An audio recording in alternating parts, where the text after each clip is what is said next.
How to journal to heal your pain. Journaling is hands down one of the most effective techniques in pain healing.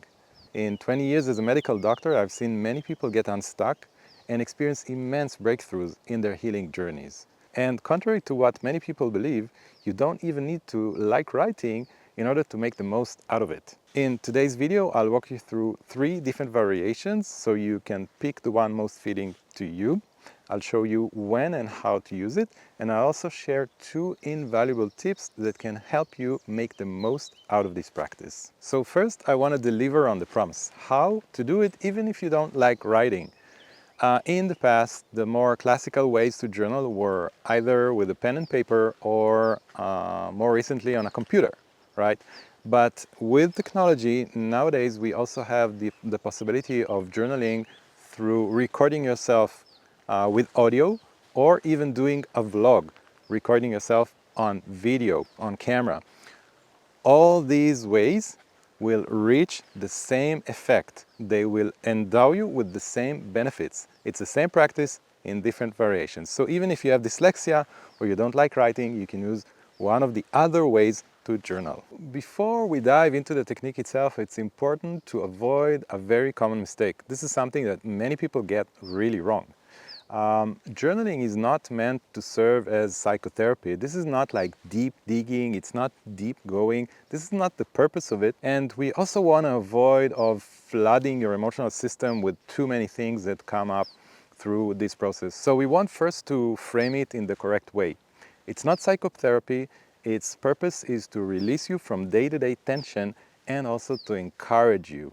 When you do it in this spirit, through this mindset, then you will make the most out of it. The first way to journal is preparing a diary that tracks your successes and insights. So this is a very positive, forward-looking, future-oriented way of writing.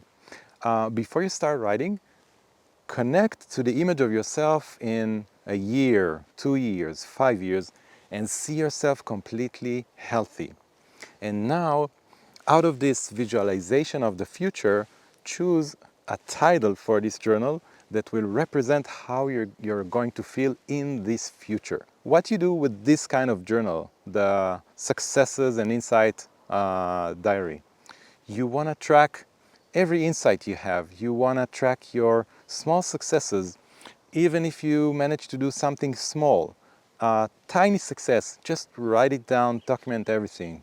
Over time, what would happen is that you will create a list of many small successes that will show a greater process of progressing on your healing journey. By the way, that was my personal favorite when I healed from my pain, and that was my title, Insights on My Pain Healing Journey. And over time, it became a very positive ally to my healing journey. So when to use this kind of diary, this kind of journal, just keep it at hand, have it with you at all times. You can also record it on your smartphone and later on arrange it in your more ordered diary. And whenever you have an insight, whenever you notice a small change, big change, just write it down, document everything and put it in your journal. That's a very positive, very encouraging way to journal. Let's dive into the second type of journaling, which is an emotional journal. The purpose of this emotional journal is to have an outlet of your day-to-day tensions and emotions. When the level of tension is higher, the brain perceives that as dangerous and creates more pain. So what we want to do is we want to reduce the level of tension, reduce the level of danger or the perceived danger by our brain, and in this way over time reduce the levels of pain. That's the purpose of journaling. Our focus is on everything that revolves around the pain. So you want to focus on your emotions that are connected to the pain, and it's meant to help you release the tensions in a gentle way.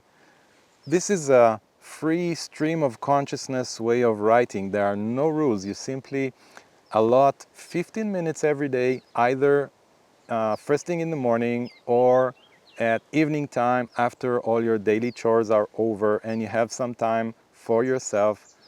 Find a place that it's quiet, you can be alone and simply express everything that you feel, everything that you experience onto the paper, into your computer file, or record that on video or audio. So stream of consciousness, no rules, you let everything out, and it's meant to serve as an emotional outlet. When these emotions find an expression, an outer expression, they are no longer harbored within our system. And this in itself reduces the level of tension, reduces the level of danger perceived by the brain, and over time will also reduce pain.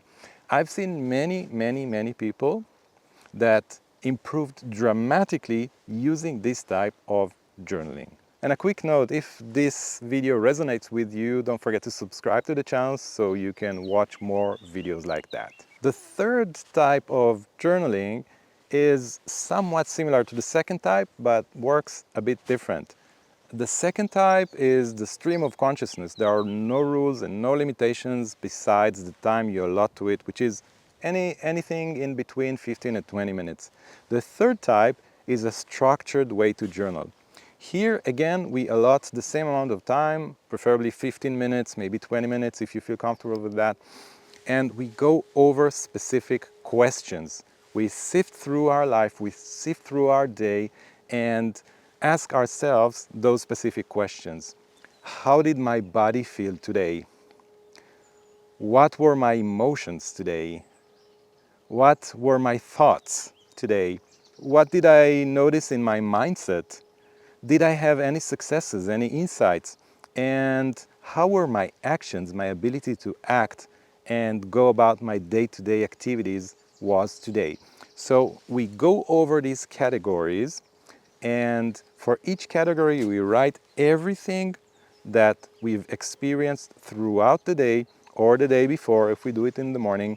And in this way we have a structured way to journal. We make sure that we cover each and every aspect of our day-to-day life. By the way, if this is helpful for you, don't forget to press the like button. In this way, YouTube can send this video to other people in pain that can also use this technique for their healing. So now I want to give you two essential advices that can help you really make the most out of this practice. The first one is give it enough time. This is not like a magic formula that will overnight heal your entire suffering from pain. It takes time, it takes a while. So when you decide to journal, choose the one technique that resonates with you most.